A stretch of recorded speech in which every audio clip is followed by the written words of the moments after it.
Rajinikanth cine ಜಗತ್ತಿಗೆ super star.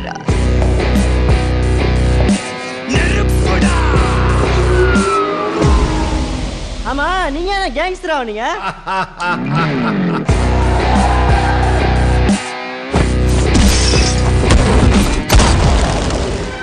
ಭಾರತೀಯ ಚಿತ್ರರಂಗದಲ್ಲಿ ರಜನಿಕಾಂತ್ ಅನ್ನೋ ಹೆಸರಿಗೆ, ಆ ಲುಕ್ಕಿಗೆ, ತಾಕತ್ತಿಗೆ, ಗತ್ತಿಗೆ ಇರುವಷ್ಟು ಕ್ರೇಜ್, ಅಭಿಮಾನ, ಬೆಲೆ, ಬ್ರ್ಯಾಂಡ್ ಮತ್ಯಾವ ಸಿನಿಮಾ ಸ್ಟಾರ್ಗೂ ಇಲ್ಲ ಅಂದ್ರೆ ತಪ್ಪಾಗಲ್ಲ. ಅಂತಹ ಮಹಾನ್ cinema star, super star Rajinikanth.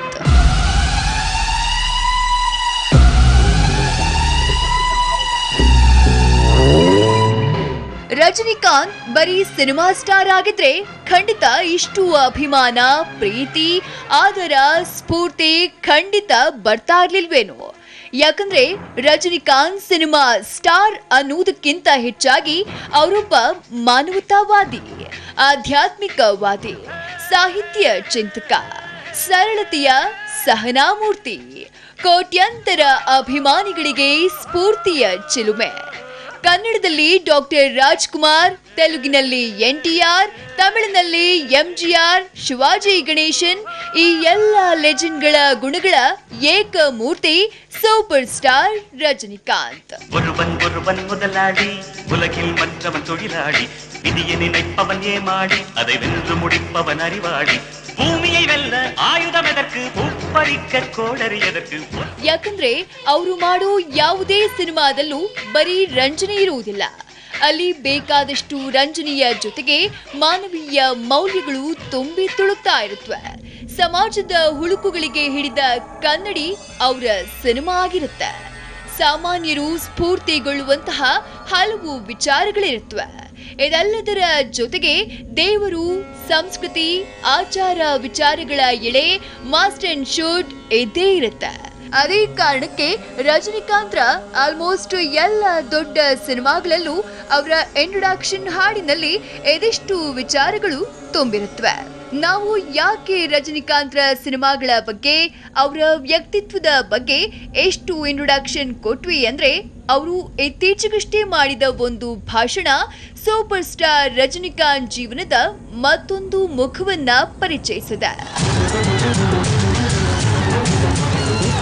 Tamil மண்ணை நான் மறக்க மாட்டேன், தமிழ் மண்ணை நான் மறக்க மாட்டேன், நான் வாழ்ந்தால் இங்கே தான் ஓடிவிட மாட்டேன்.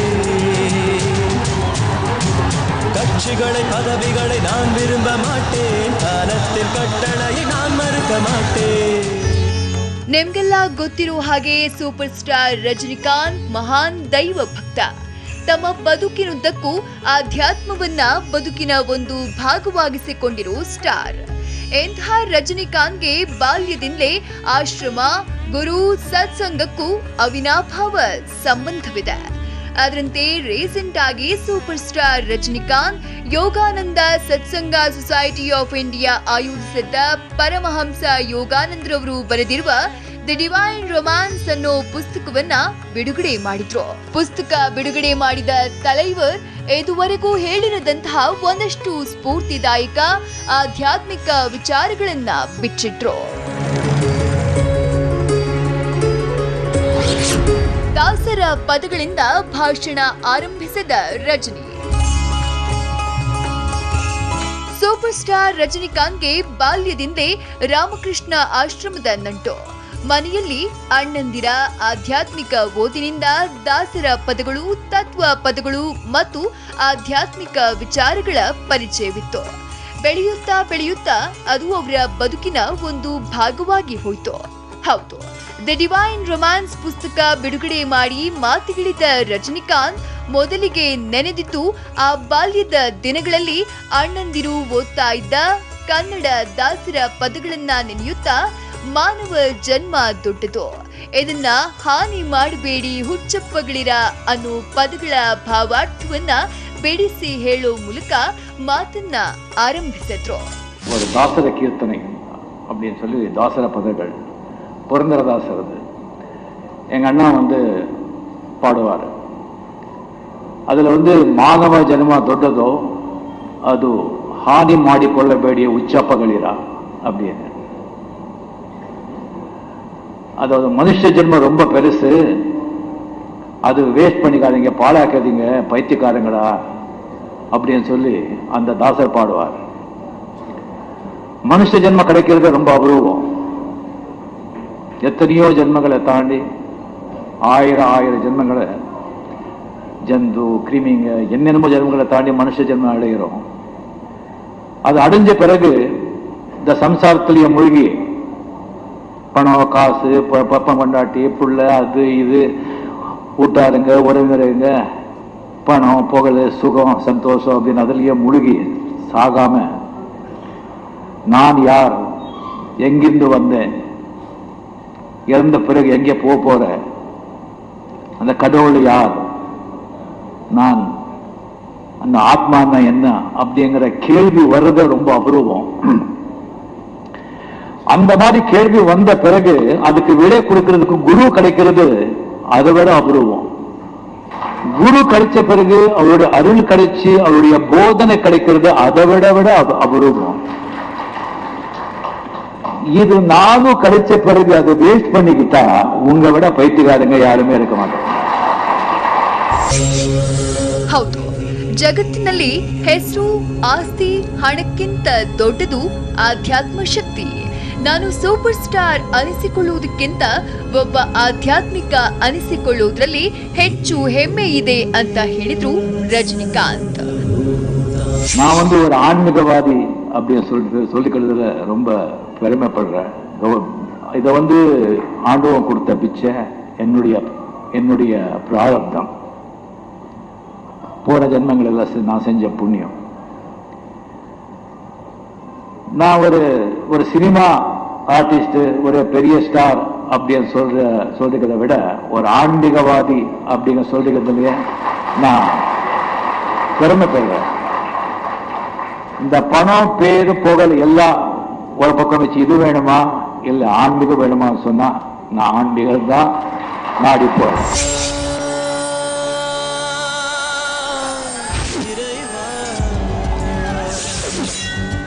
தாயும் நீயே, தந்தையும் நீயே, உயிரும் நீயே, உண்மையும் நீயே.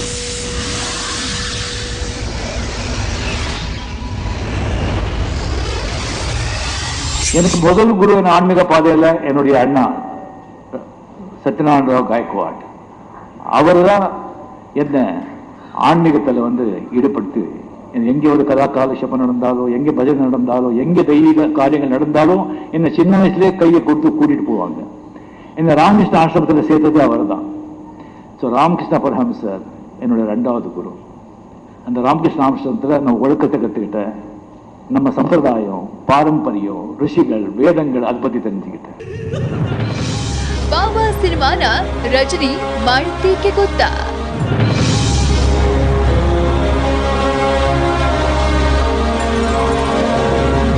ರಜನಿಕಾಂತ್ ವೃತ್ತಿ ಬದುಕಿನಲ್ಲಿ ಬಾಬಾ ಅನ್ನೋ ಸಿನಿಮಾ ಮಾಡಿದ್ರ ಹಿಂದಿನ ಶಕ್ತಿ, ಅವರ ಆಧ್ಯಾತ್ಮ ಪ್ರೀತಿ ಅನ್ನುವುದನ್ನು ರಜನಿಕಾಂತ್ ಇದೇ ಸಂದರ್ಭದಲ್ಲಿ ಬಿಚ್ಚಿಟ್ರು.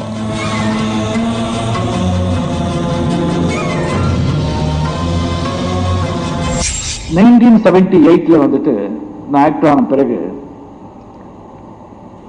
நான் ஏர்போர்ட்ல போகும்போதெல்லாம் அந்த புக் ஸ்டால வந்துட்டு ஒரு புக் இருக்கும். அதுல வந்து ஒரு சுவாமிஜியோட போட்டோ இருக்கும். ஆட்டோபயோகிராபி யோகின்னு சொல்லி. எனக்கு வந்து இந்த சுவாமி வந்து பொண்ணா ஆனா அப்படிங்கிறது எனக்கு டவுட்.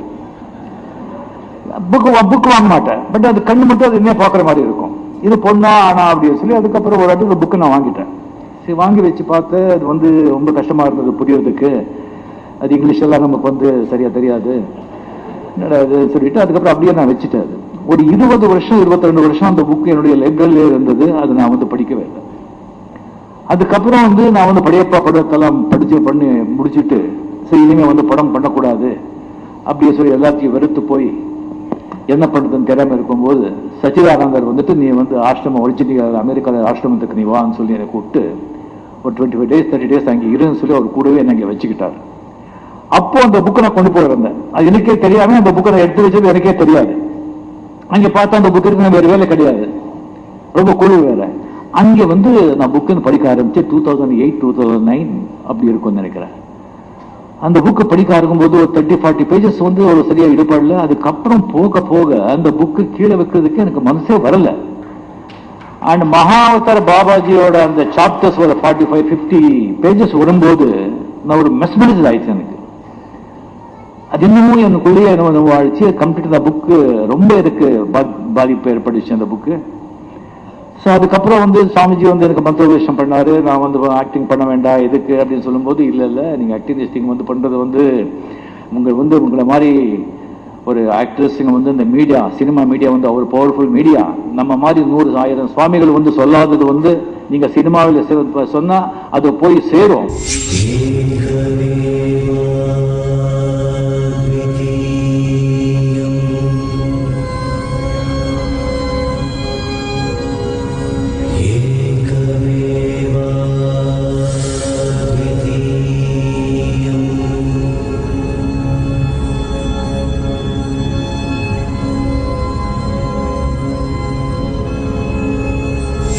நீங்க ஆன்மீக விஷயங்கள் எல்லாம் நீங்க வந்து நீங்க படத்துல நீங்க சொல்லக்கூடாது, நீங்க செய்யக்கூடாது அப்படின்னு சொன்ன பிறகு நான் பண்ணலாமா அப்படின்னு சொல்லி நான் திங்க் பண்ணிட்டு இருந்தேன்.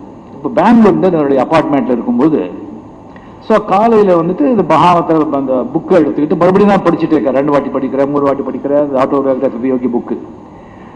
அதுல ஒரு காலையில வந்து ஒரு 9:30 9:45 அந்த மகாவதார் பாபாஜி போட்டோ இருக்கும். அந்த போட்டோ வந்து வரும்போது பார்த்தா அந்த போட்டோல இருந்து ஒரு லைட் ஸ்பார்க் என்னை நோக்கி வர்ற மாதிரி எனக்கு ஒரு ஃபீலிங், நாட் விஷுவலி, எனக்குள்ள ஒரு உணர்வு. அந்த லைட் எனக்கிட்ட வர்ற மாதிரி அந்த பாபாஜி போட்டோல இருந்து வந்துட்டு உள்ளுக்குள்ள மனசு சொல்றது படுத்துக்கோ, லே டவுன் அப்படின்னு சொல்லி ஒரு உள்ளுக்குள்ள மனசு சொல்றது. இது என்ன இடம்? நீங்க எல்லாம் யாரு? இது இமயமலை. நாங்கள்லாம் ரிஷிகள், முனிகள், யோகிகள். அம்மா இந்த பக்கம் எங்க போறீங்க?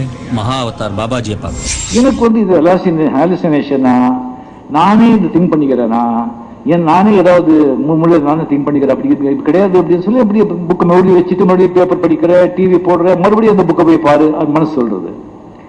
மறுபடியும் போய் பார்த்தா மறுபடியும் அந்த லைட் ஸ்பாட் எனக்கு மேல வர மாதிரி ஒரு உணர்வு. எனக்கு படுத்துக்கோ மறுபடியும் அதே மாதிரி. ஸோ என்னால் ரெசிஸ்ட் பண்ண முடியல. ஒரு 1 hour 1.5 hour அப்புறம் என்னால் ரெசிஸ்டே பண்ண முடியல. அங்கே கட்டில் இருந்து படுத்துட்டேன். படுத்த பிறகு தலைகாணி எடு அப்படின்னு சொல்லி யாரோ இன்ஸ்ட்ரக்ட் பண்ற மாதிரியே ஒரு உள்ளுக்குள்ள ஒரு மனசு சொல்றது, தலைகாணி எடுத்தாச்சு. பெட்ஷீட் காலில் பட்டு இருக்கு, பெட்ஷீட்டை எடு, பெட்ஷீட் எடுத்தாச்சு. கை வந்து கை வந்து இப்படி வச்சுக்கணும், பாம்ஸ்ல விரிச்சு வச்சுக்கணும், உடம்புல டச் ஆகக்கூடாது அப்படின்னு சொல்லிட்டு ஒரு உள்ளுக்குள்ள மனசு சொல்ற மாதிரியே அப்படியே கை அப்படியே படுத்துக்கும் போது ஒரு 35-40 seconds இருக்கும். அந்த ஸ்பார்க், லைட் ஸ்பார்க் வந்து என் உடம்புல போற மாதிரி எனக்கு ஃபீலிங். போயிட்டு உடம்புல வேர்த்து போச்சு. உடம்பெல்லாம் வேர்த்து போய் அதுக்கப்புறம் ஒரு மழை வேர்த்து போயிட்டு அதுக்கப்புறம் டக்குன்னு சொல்லி எந்திரிச்சிட்டு ஓடி போய் அந்த புத்தகத்தை எடுத்து இந்த போட்டோ பார்த்து அந்த போட்டோல லைட் ஸ்பார்க் கிடையாது.